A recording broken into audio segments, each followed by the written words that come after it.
He was madly in love. The veil is now lifting. And Meghan found out about it after she discovered texts on Harry's phone. They really hate each other now, and they cannot hide it anymore. Meghan is livid. Harry has met someone who is his age, with whom he is in love, and who is in love with him. Harry was not in love with Meghan Markle. These are the two photos of the women that people are speculating that could be the woman for Harry. Something dropped this week that even the Sussex PR machine couldn't spin fast enough.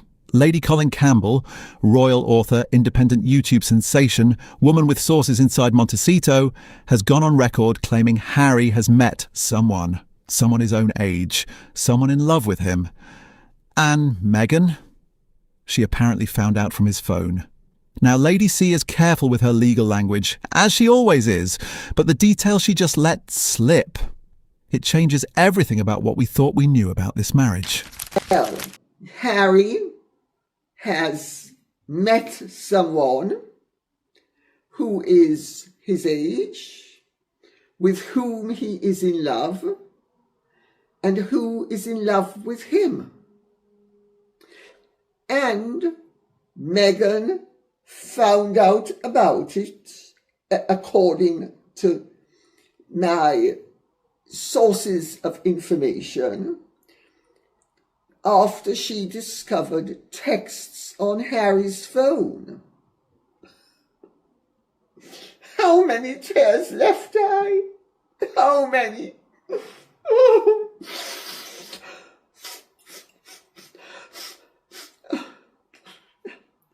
I think we'd better get a bottle of champagne to sort of get everybody calm. Right, so here's what's going around. Lady Colin Campbell went on her channel this week and made a claim that has had the entire royal commentary world in a spin. The way she puts it, and she's deliberate about the legal language, very much choosing words like friend and companion rather than anything more pointed, is that Harry has reportedly met a woman, someone around his own age, and apparently the two of them have feelings for each other. Strong ones by the sounds of it.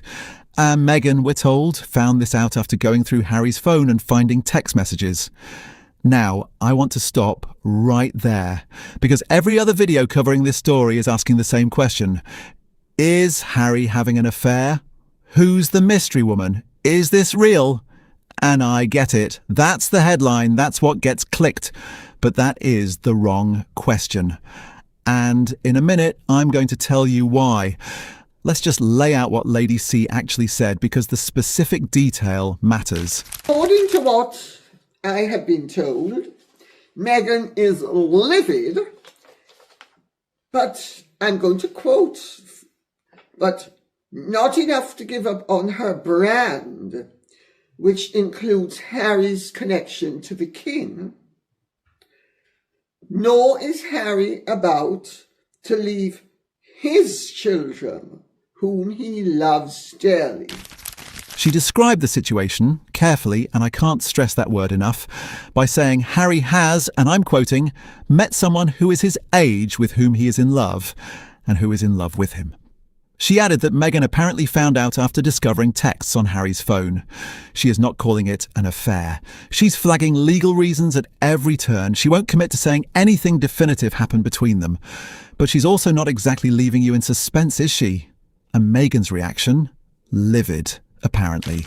The girl, woman, girlfriend, friend, however you want to put it, and I'm putting it like this for legal reasons, resides, and I'm not going to say if it's actually in Montecito or near Montecito, but it's in the environs. People have seen them together. Oh dear, my goodness, Harry's growing. Is it a backbone? Or, my goodness, maybe he's not going to be able to juggle those balls outside of windows anymore, because maybe they're going to be attached instead of detached. That would be progress.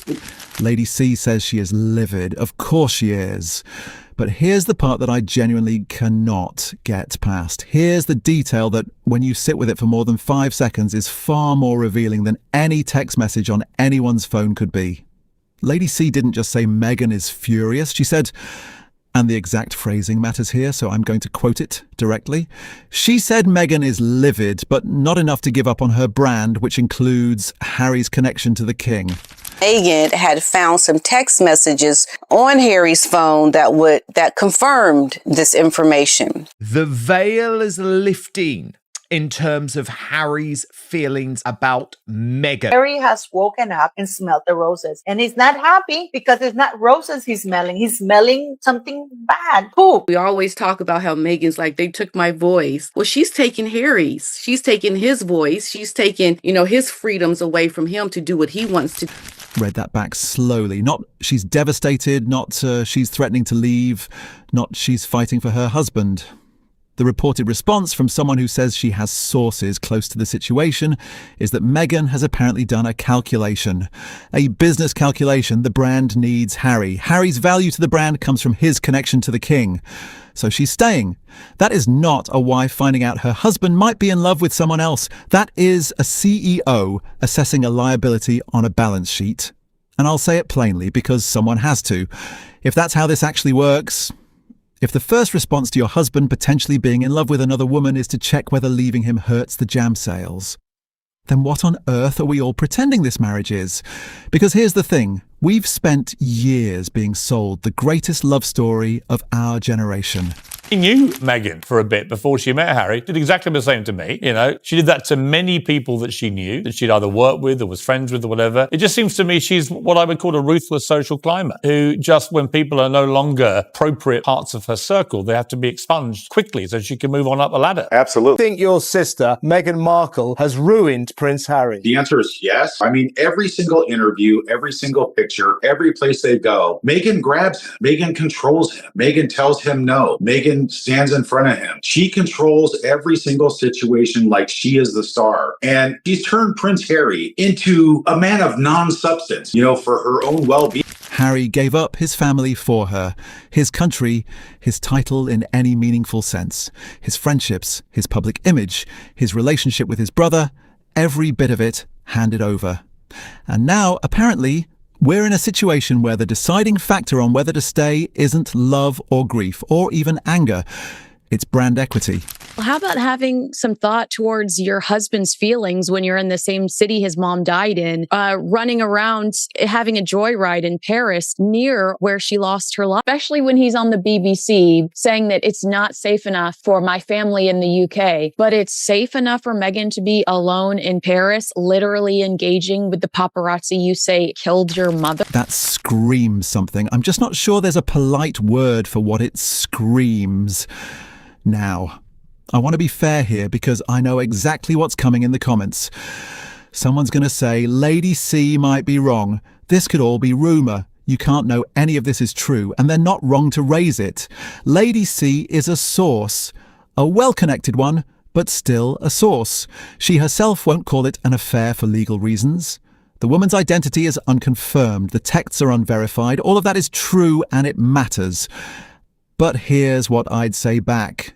Meghan's reported response, the brand protection framing, didn't come from nowhere. It fits a pattern we've been watching build for the better part of 2 years. And that pattern is a lot harder to handwave away than a single rumour. Simmering tension between the duplicitous Duke and his facelift-enhanced wife. Here's the red carpet arrival. Hey, Harry, when are you upstairs? When you start to see a marriage break down the way Harry and Meghan's marriage has clearly broken down, you start to speculate on what could be going on. And it would make sense. And I don't think Meghan is happy at all. How could she be? I mean, look, the girl's whole has ever is crumbled. Harry's talking about going back. How does Meghan feel about that? I heard that she wants to go back. No, she don't. No, she doesn't. I mean, look, this girl is trying to do everything she can to have an independent life with a career in Hollywood. That's what she's going after. That's what she wants. So let me ask you something. When did the business separation actually happen? Because I remember it happening quietly, separate Instagram accounts. Her Netflix deal and her jam brand on one side, his Invictus games and his polo on the other. Everyone nodded along and called it a professional separation. Very modern, very grown up. But you don't file a business divorce from the person you're still head over heels in love with. That is just not how any of this works. And it didn't stop at Instagram. This year alone, Meghan flew to Geneva on her own. Big solo speech, her own spotlight, no Harry within 1,000 miles. Chicago on her own, a museum gala, a children's hospital fundraiser, a tribute night for Tyler Perry. Every single one. The seat beside her empty. One tabloid count apparently put Harry absent from her side for over 40 days in a row. 40 days, and it cuts both ways. He keeps flying back to Britain without her. Same as the time before, and the time before that. The official line is always the security row. And fine, take it at face value if you like. But how convenient that the one thing keeping this devoted husband away from his family is also the one thing that lets him fly across an ocean and leave them behind whenever the mood takes him. What we're apparently watching is two people who made a deal, discovered the deal wasn't delivering what either of them needed, and are now staying for entirely separate reasons. We all know that that's how Meghan is. We've seen it from the very beginning. So to even say that you don't do that when we clearly can see that you have done it, you continue to do it, it just makes you out to be a liar. I know what's going to happen.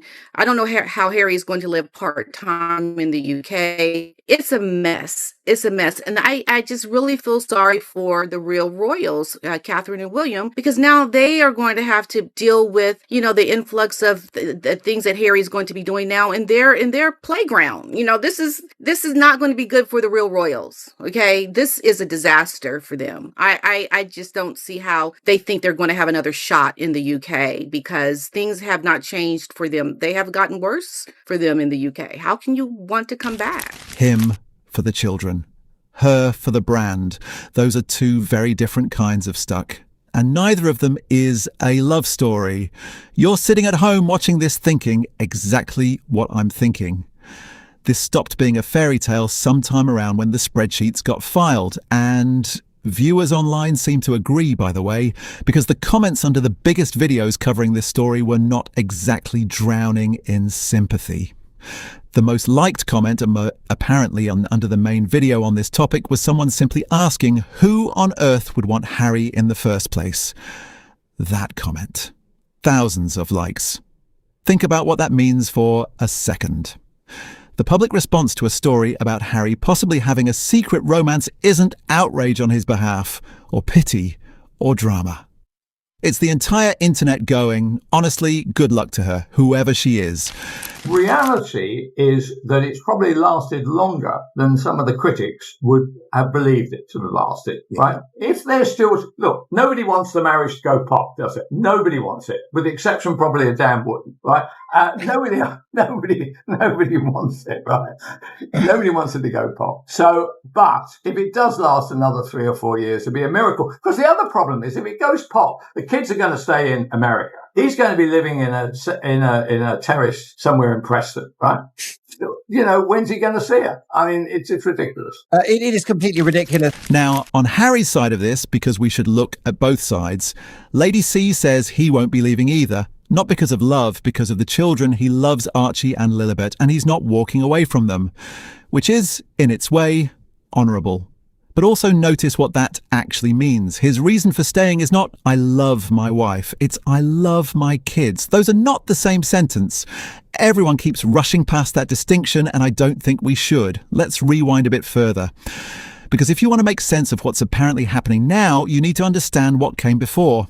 Before Meghan, there was Chelsea Davy. Nothing can actually get through to him to be happy now. He just feels it. It's everything's wrong. Started having affairs with all sorts of other girls, and she got very upset, and he didn't go and see her for a long time. So she went off and left him. Now that's his fault. 100% his fault. Free-spirited, barefoot in Zimbabwe, could not have cared less about palaces or protocol.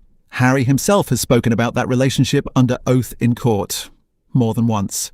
He blamed the press for destroying it, described the paranoia, the feeling of being watched, A tracking device found on her car. Called it a nightmare. His word. And in his own memoir, he essentially admitted he couldn't drag her into the circus. That he would have walked from the whole royal machine if someone had let him. Read that back slowly. The man put it in writing. He would have left all of it if he could. And so, what did he do? He found the woman who seemed to offer him the escape hatch.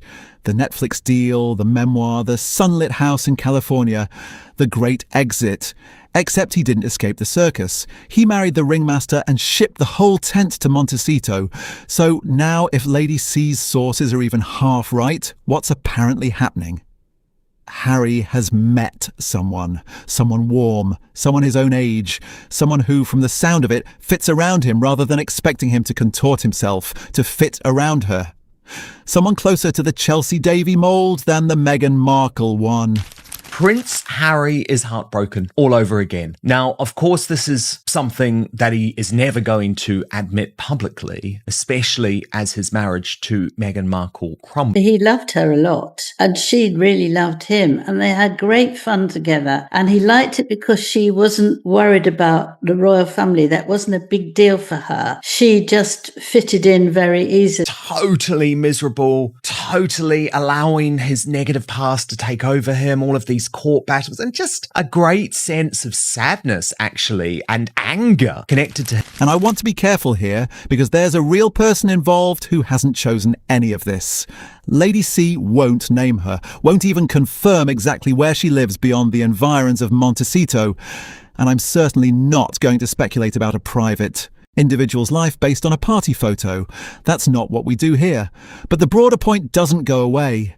The idea of Harry finding warmth somewhere is, and this is the thing nobody seems to want to say, not even remotely surprising, because the portrait of that marriage we've been getting for the past year is of a man who is more isolated than he's ever been, who watches his wife build an increasingly solo public life, who keeps flying back to the country he was supposed to have abandoned, who has written in public that Britain will always be the country he served with pride, who is, by multiple accounts, desperately homesick and sitting by the phone waiting for his brother to call. Of course, he's looking for warmth somewhere. Where else is he finding it right now? And the public's sympathy for him at this point. It's in short supply. Someone in the comments under one of the source videos put it like this. A real comment. Thousands of likes, just, why are we still here? Just to suffer. And honestly, that's where a lot of people have landed with the whole Sussex saga. There's no hero left to root for. There's just two people making each other miserable and staying together because the alternatives are worse for the balance sheet and the custody arrangement. She is a malignant narcissist who cannot get enough of herself while she simultaneously plays the victim. This is the natural progression for someone who has gone about things the way Harry and Meghan have. I mean, you look at how they wanted to leave the UK because of racism, because of not being protected. Oh, let's go over now to America and get, all these opportunities off of our royal titles. And then now America is not warming to them anymore. Oh, okay, let's leave America. People don't like it. Let's go down back to the UK. Well, newsflash, the people in the United Kingdom still don't like you. Like, why would you even go back to the UK? Now, Steelman. I try to be fair. Lady C could be wrong. She might have sources who've got the wrong end of something. Harry and Meghan could be doing fine. Their silence, and Meghan's team has not given this story a formal response, could be the silence of two people who know by now that engaging makes it worse. That is genuinely possible, but you cannot explain away the broader picture. Because the Daily Mail's Alison Bosoff, who covers this beat specifically for one of the most powerful papers in Britain, a paper that just came through a landmark court victory against the Sussexes and now has fresh confidence in its reporting on them, has published the phrase, "The veil is lifting," in reference to how Harry currently feels about Meghan. That phrase, "the veil is lifting." A careful senior journalist doesn't accidentally write that and mean everything's fine. That is a deliberate choice of words placed deliberately about how Harry now sees his wife. How many tears left I? How many?